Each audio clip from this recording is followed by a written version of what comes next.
Bienvenidas y bienvenidos a Dim Carcosa, el programa que va de soñar con cosas. Hablaba hace unos días con un amigo sobre cómo a la hora de darnos sentido a nosotros mismos, cómo agrupar nuestros recuerdos para conformar nuestra propia historia, no podemos evitar ser influidos por un inquilino de nuestro subconsciente llamado el viaje del héroe. Yo, que se me da casi tan mal argumentar en directo que hacerlo escribiendo un guión, pues me quedo con ganas de desarrollar el tema. Y qué pena, ¿no? Si tan solo tuviera una especie de videoblog en el cual pudiera soltar mis movidas unilateralmente, ¿verdad? Voy a dividir la chapa en tres partes. Primero conceptos básicos, después las fases del viaje del héroe usando como ejemplo The Dark Knight Rises y por último la implicación en el mundo de la espiritualidad, que al fin y al cabo es de lo que iba la conversación. Empecemos por el principio. ¿Qué es el monomito? El monomito, o viaje del héroe, es una plantilla existente a la hora de elaborar historias en las que un héroe se embarca en una aventura, se alza victorioso en una crisis decisiva y vuelve a su punto de inicio transformado. El concepto se populariza desde 1949 con el libro El héroe de las mil caras de Joseph Campbell. Lo que hace Campbell es comparar mitologías de todas las partes del mundo: estadounidense, australiana, grecolatina, nórdica, Papúa Nueva Guinea, tribus del Amazonas, etc., hasta llegar a la conclusión de que todos los mitos son en realidad uno solo. Todas las historias, a un nivel estructural, son la misma. De ahí su nombre, claro, monomito. Nota al margen, le cayeron sus críticas a Campbell por el carácter centradamente masculino del héroe. Pienso que al comparar la mitología en civilizaciones mayoritariamente machistas, no es de extrañar que el resultado se terminase centrando en el héroe varón. Sin embargo, es un esquema que aplica a los dos sexos indistintamente. De todas formas, el viaje de la heroína fue escrito por Maureen Murdoch en 1990, pero como no lo he leído, dejo solo la mención y cierro la nota al margen. La historia de Cristo, Buda, Sigfrido, Hércules, entre muchas otras, se estructuran todas siguiendo este mismo patrón. Sus 17 pasos son posteriormente adaptados en 12 por Christopher Vogler en 2002, en su libro El viaje del escritor, que es la versión que voy a usar por su carácter sintético. No se tiene por qué manifestar todos los pasos, y a veces no siempre aparecen en el mismo orden. He escogido The Dark Knight Rises porque, pese a no ser en absoluto fiel a la historia de los cómics, es un ejemplo muy claro de cómo funciona el viaje del héroe. Y también porque es Batman, que diantres. Primera parte. La partida. 1. El mundo ordinario. La historia siempre comienza en el entorno habitual del protagonista, con sus quehaceres habituales, el punto de inicio. Bruce Wayne lleva una vida de reclusión en su mansión. Incluso habiendo cogido un evento para conmemorar a Harvey Dent, no se muestra en público. Poco le importa la excentricidad que se le atribuye o los rumores que se vierten sobre él. Está aislado del mundo y, por lo que a él respecta, poco o nada tiene que ver con él mismo. 2. Llamada a la aventura. En ese lago tranquilo que define la vida cotidiana llega un evento, una información o un personaje que altera el orden de las cosas. Una de las chicas del catering entra en el ala donde se encuentra para dejarle la cena. Se trata de Selina Kyle, Catwoman, que evidentemente aprovecha para abrir una caja fuerte que encontró por allí y apropiarse de las perlas de Martha Wayne. Él no puede evitar darse cuenta de que el objetivo principal de ella no era el robo, sino apropiarse de sus huellas dactilares, y le llama la atención lo suficiente como para volver a la Batcueva e investigarlo. 3. Rechazo de la llamada. El héroe, con frecuencia, rechaza la llamada en un principio. Al tratar el tema con Alfred, quien trata de convencerle de que hay todo un mundo más allá de sus muros, Bruce le responde inamovible que no hay nada en el exterior esperándole. 4. Encuentro con el mentor. En este crítico punto de inflexión aparece un mentor que aporta al héroe algo que necesita. suele ser una persona anciana, presente o no, alguna figura mágica. En este caso la tarea recae en... bueno, no recuerdo el nombre que le puso Nolan al personaje, yo le llamo Dick Grayson de Hacendado, ¿vale? Este le recuerda aquello que había olvidado y necesitaba para avanzar, y es que Batman es un símbolo.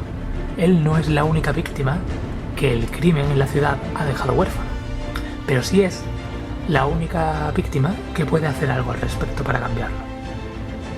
En otras historias, el mentor otorga una serie de herramientas que ayudarán al héroe en su viaje, como la capa de invisibilidad de Harry Potter, el saber que si el público te ama serás inmune al César en Gladiator, el sable láser en la primera de Star Wars, la cota de Mithril, dardo en El Señor de los Anillos, etc. En este caso, esa función la desempeñará Fox, Morgan Freeman, como en las películas anteriores de la trilogía. 5. Cruzar el primer umbral. El héroe está listo para responder a la llamada a la aventura, bien sea esta física, emocional o espiritual. Es un punto de no retorno, en la que abandona su mundo conocido. Inmediatamente después de su conversación con Grayson, marca blanca, pide a Alfred uno de los coches, una cita en el hospital donde está Jim Gordon y hablar con Fox. Bruce Wayne ha decidido salir de su reclusión y Batman no tardará en seguirle. Parte 2. Las pruebas. 6. Pruebas, aliados, enemigos. Jim Gordon, Talia al Ghul, Selina Kyle, Fox, Bane. Es un momento en la historia para que los personajes relevantes se posicionen respecto al camino que está recorriendo el héroe, quien debe aprender rápido en quienes podrá confiar si le ayudarán o se enfrentarán a él. También aparecen una serie de desafíos derivados de haber aceptado su proceso de transformación y que le preparan para lo que está por venir. A menudo el héroe es derrotado en varias de estas pruebas, como en esta escena, que fácilmente podemos declararla como la única fiel al cómic dentro de la película. 7. La cueva más profunda. Puede representar una variedad de cosas dependiendo de la historia. Puede ser un lugar físico, o un profundo conflicto interno que lo desarma por completo. Es el momento de reflexionar sobre qué le ha llevado hasta ahí, de volver a aflorar las inseguridades. Es la hora más oscura. Tras su derrota frente a Bane, es depositado en una prisión situada en un pozo del que solo una persona ha logrado escapar. Es dejado allí, con la espalda rota, y con un televisor para que pueda ver cómo destroza Gotham en su ausencia. 8. El desafío. Para salir de la cueva más profunda se tiene que enfrentar a una hazaña, pero para hacerlo, tiene que haber presente alguna forma de muerte y resurrección.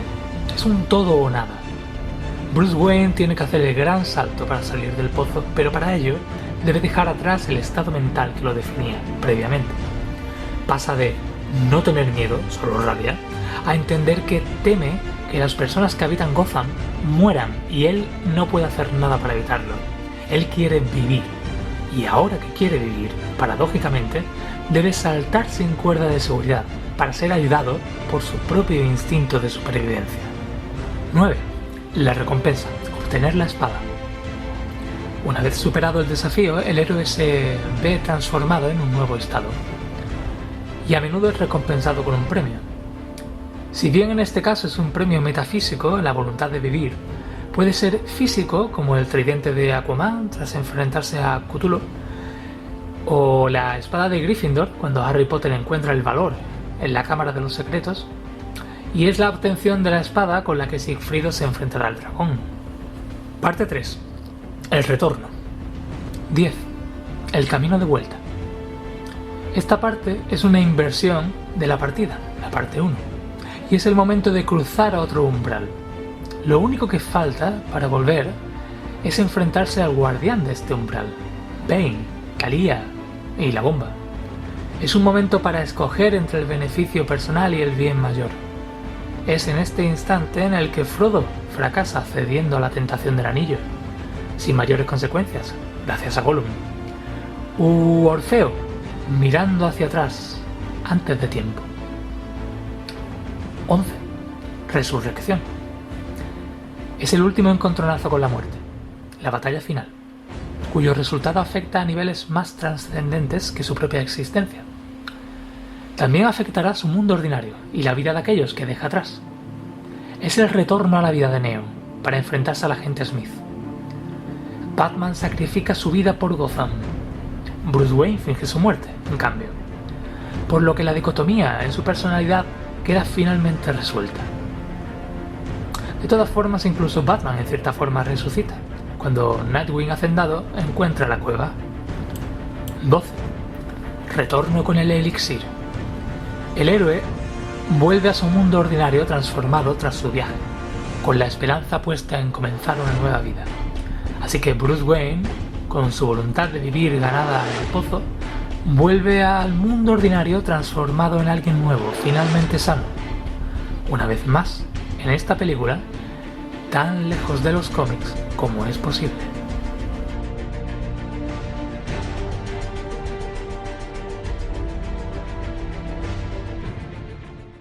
A donde quiero llegar es que el recurso del viaje del héroe no se usa solo en el ámbito de la literatura y del guión de cine. De hecho, Campbell se expresa en términos de una naturaleza más poética y espiritual, y de hecho lo hace con brillantez y seducción. Why are stories important for getting at that? Well, I think it's important to live life with a knowledge of its mystery and of your own mystery, and it gives life a new zest, a new balance, a new harmony to do this.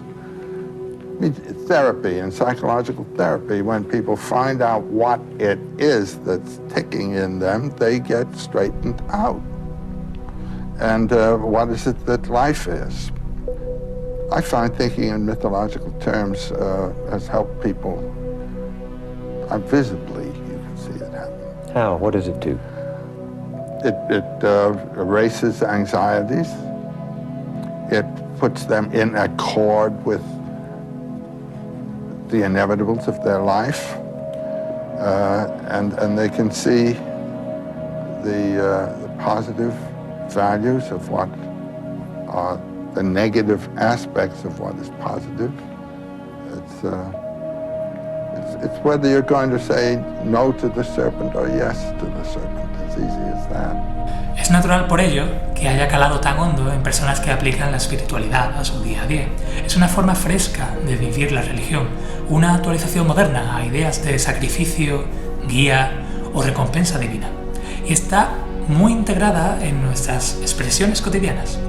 Por ejemplo, cuando alguien te dice que salgas de tu zona de confort, te está diciendo que salgas de tu mundo ordinario, cruces el primer umbral y te adentres en lo desconocido. Cuando te dicen que no dejes pasar ese tren, es un mentor, impulsándote para superar el rechazo a la aventura. Cuando te has decidido a iniciar un cambio en tu vida pero encuentras resistencia a llevarlo a cabo, te enfrentas al guardián del umbral. Para crecer, debes tocar fondo. Es una forma de decir que tienes que pasar por la cueva más oscura. Lo que no te mata te hace más fuerte. Viene a decir que para superar la cueva más oscura tienes que dejar atrás cargas personales y enfrentar la muerte y resurrección de lo que te define. Entre tantos otros ejemplos. Hay muchas formas de verte inmerso o inmersa en un viaje del héroe, si quieres verte. Y este proceso mental proviene de todas las historias que hemos mamado, posiblemente desde que existen las historias. Ahora bien, a partir de aquí tengo que decir que no represento a ninguna sociedad de nihilistas, no deterministas y que solo hablo por mí.